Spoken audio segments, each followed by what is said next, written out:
Hello, this is Collegetalktv, and I'll be talking about the PlayStation 4 and Xbox 720, which will be coming out this holiday season. And from what I heard, there will be no used games on the system, and this is very, very, very outrageous. I might not even buy it now because first off, not everybody wants to pay full sticker price. 60 bucks for a game that they might not like. Cause there's a lot of games that are okay. They're okay, but they're not worth no 60 bucks.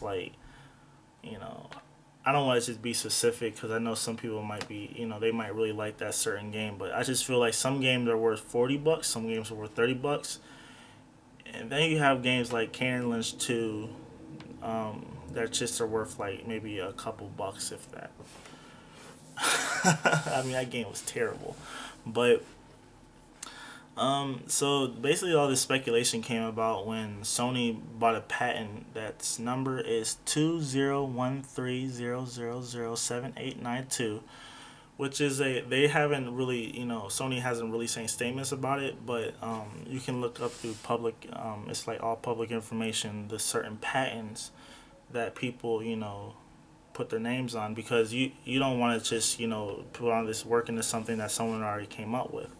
It's basically a technology that would make it so if you would buy, let's say, Black Ops 2 or, I don't know, like the Saboteur or Skyrim or something, and when you buy it, you would have to buy it new, and when you install it on your game and, you link it to your account, then I guess it's just the game. I mean, the disc is only good for you, so if someone like would break in your house or something like that, you steal all your games and just not take your game system, then pretty much the games are just, they're plastic.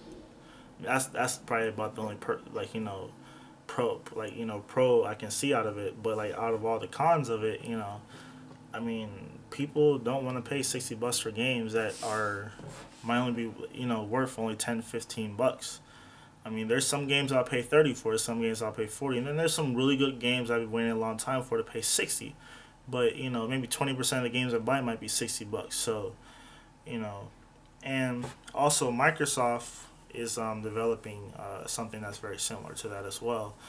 Uh, I just hope they don't do it because GameStop actually released, or they did a survey where they polled gamers, and 60% of gamers said they would not buy a system that blocked used games. And let's be honest here, people want to save money. Like not everybody has a ton of money just to throw at video games. People have rent to pay. A lot of people, some people are fortunate enough to have a lot of games, and some people aren't.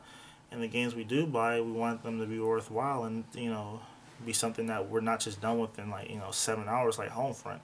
I mean, I paid like 40 bucks for it, and I was done with it in like 7-8 hours, and it's like it's crazy because like that's. I mean, then you have games like Skyrim where shoot, you can play that over and over and over and over again, thousands of hours, through different saves and stuff.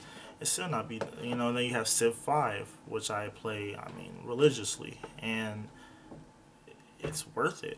But then it just depends. And a lot of times people like to actually try games as well. Like sometimes, you might have a friend who might have a game and you might want to borrow it or something. Hey, I want to try it out before I play it. And then now I'm not saying that's just really cussing the sales of the game publishers, but it might a little bit. But I mean, if you play a game for like 3 or 4 hours or something, that's your friends, you return it to them. Hey, I really like this game. I'm gonna go out and buy it.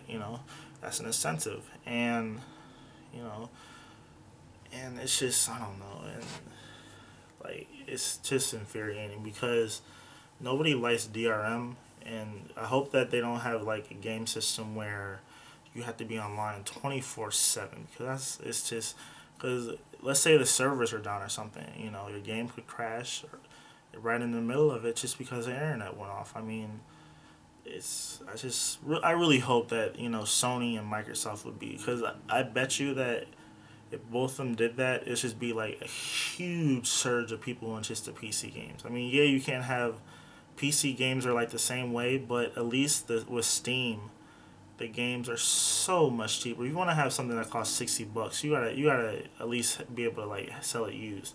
I mean, I bought every THQ game ever, made for like the PlayStation 3 or whatever for only $25 over the holiday season. I mean, that's a deal. Like, I don't, yeah, they're all new, but it's like, who cares? It's cheap.